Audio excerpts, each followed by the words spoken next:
공부보다 훨씬 더 중요한 아이의 친구 관계 망치지 않는 방법 7가지 꿀팁 알려드릴게요. 첫째, 소통 능력을 길러주세요. 둘째, 공감하는 방법을 연습시켜주세요. 셋째, 듣는 연습하는 것을 도와주세요. 넷째, 공통 관심사를 찾도록 도와주세요. 다섯째, 갈등 해결 능력을 키워주세요. 여섯째, 긍정적인 친구 관계를 스스로 판단하도록 도와주세요. 일곱째, 자존감을 키워주세요. 이 모든 걸 한꺼번에 해줄 수 있어요.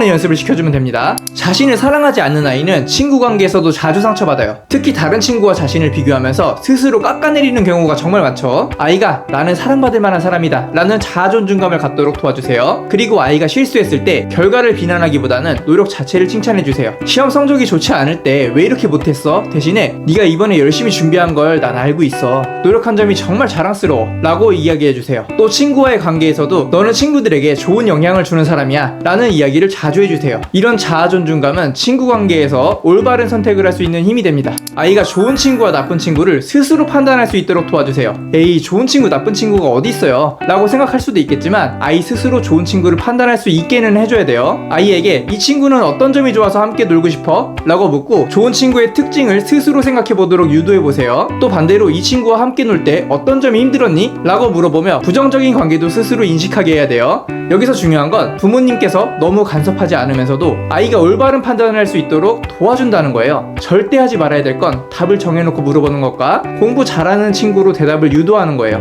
반드시 아이가 스스로 판단하는 힘을 길러주세요. 좋은 친구를 선택하고 판단하는 힘은 아이에게 평생의 자산이 됩니다. 학교나 학원처럼 많은 아이들이 함께 생활하다 보면 다툼이 생기는 건 당연해요. 문제는 그 다음입니다. 다툼을 어떻게 해결하느냐가 정말 중요한 능력이죠. 우리는 아이가 갈등을 해결하는 연습을 할 수 있도록 도와주셔야 됩니다. 친구와 다투었을 때 그냥 내가 참아 라고 말하는 게 정답일까요? 절대 아닙니다. 그 친구와 얘기하면서 어떻게 풀어가면 좋을까? 라고 물어보세요. 그리고 갈등 상황을 극복한 후에는 그때 네가 이렇게 해서 잘 해결된 것 같아 라고 칭찬해주세요. 이렇게 하면 아이는 갈등 상황을 스스로 해결하는 경험을 쌓을 수 있어요. 절대로 직접 개입해서 갈등을 해결해 주려고 하지 마세요. 대신 갈등을 해결하는 방법을 알려주고 도와주세요. 친구와 공통된 관심사를 공유하는 건 정말 중요해요. 만약 아이가 친구와 공통 관심사를 찾지 못했다면 스마트폰이나 게임에 의존하게 될 가능성이 훨씬 더 높아요. 이건 아이의 사회성을 더 악화시키죠. 그런 공통 관심사를 찾도록 도와주려면 어떻게 해야 될까요? 아이가 다양한 활동을 경험하도록 격려하고 응원해주세요. 운동, 음악, 미술, 독서처럼 다양한 활동을 함께 참여하면서 친구들과 공통된 관심사를 찾을 수 있도록 도와주세요. 또 아이가 친구와 대화를 나눌 때 내가 좋아하는 만화 얘기를 해봐 와 같은 구체적인 주제를 제안하면 자연스럽게 공통점을 발견할 수 있어요. 공통 관심사는 친구 관계를 더 단단하게 이어주는 다리와도 같기 때문에 꼭 도와주세요. 우리 아이들이 정말 많이 어려워하는 부분 중 하나가 잘 듣는 거예요. 친구가 이야기를 할 때 자꾸 자기 말만 하거나 상대방의 말을 끊는 경우가 많아요. 이런 태도는 친구 관계를 망치기가 정말 쉬워요. 상담이나 수업을 하다 보면 말하고 싶은 것들을 참지 못하고 생각날 때 바로 말해야 되는 아이들이 정말 많거든요. 심한 경우는 말하고 싶은 걸 참을 때 불안 증세를 보이는 아이들도 있어요. 이런 것들은 모두 듣는 연습이 제대로 되어 있지 않아서 그래요. 낄낄 빠빠라고 하죠. 낄 때 끼고 빠질 때 빠지라는 말인데요.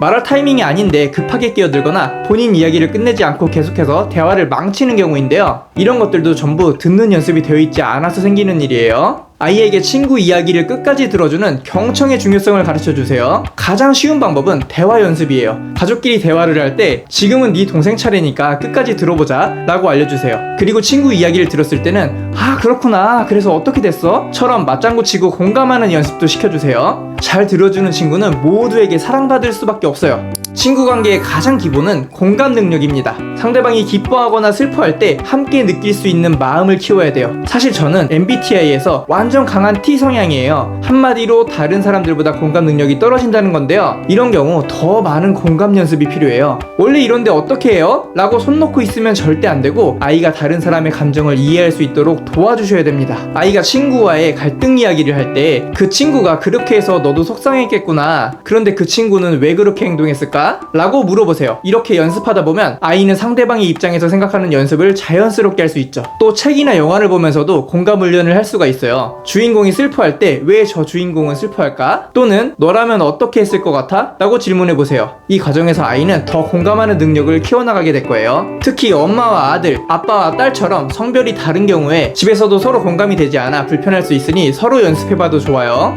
가장 중요한 건 건 아이가 자신의 생각과 감정을 표현할 줄 알아야겠죠. 소통 능력은 가만히 있으면 절대로 길러지지 않아요. 아이가 하고 싶은 말이 있어도 그걸 어떻게 전달해야 될지 몰라서 속상해할 때가 정말 많아요. 이럴 때 부모님께서 먼저 롤모델이 되어주세요. 아이가 속상한 일이 있을 때 왜 속상했어? 라고 묻는 대신에 네가 속상한 이유를 말해줄 수 있니? 네 기분이 정말 궁금해 같은 말을 사용해보세요. 이렇게 하면 아이는 점점 자신의 감정을 말로 표현하는 연습을 하게 될 거예요. 참고로 나는 이라는 말을 넣어 연습시켜보면 좋아요. 친구에게 화난 일이 있다면 너는 왜 나를 그렇게 대했어? 라고 말하는 대신에 나는 네 말이 조금 속상했어 라고 표현하도록 연습시켜보는 거예요. 사소하지만 오해를 줄이고 더 건강한 대화를 할 수 있어요. 하루아침에 길러지지 않기 때문에 조금씩 시간을 두고 미리 연습을 시켜야 한다는 것도 꼭 기억하세요. 이 모든 걸 한꺼번에 해결해 줄 수 있는 방법이 있을까요? 당연히 있습니다. 설명하는 연습을 시키는 거예요. 듣고 생각하고 판단하고 말하고 표현하는 것을 한꺼번에 모두 연습할 수 있어요. 이 과정에서 보너스로 자기도 모르는 사이에 공부를 잘하게 될 수밖에 없습니다. 설명하는 방법에 대한 교육 영상은 말씀드릴 내용이 정말 많기 때문에 따로 올려드리도록 할게요. 오늘 말씀드린 7가지 설명하는 방법을 기억한다면 아이는 더 건강한 친구 관계를 맺고 한층 더 성장할 수 있어요. 지금까지 도움이 되셨다면, 그리고 앞으로도 계속 도움을 받고 싶다면 구독, 좋아요 누르고 알림 설정까지 해서 누구보다 빠르게 교육 영상을 보고 아이의 인생을 바꿔주세요. 다음 시간에 만나요.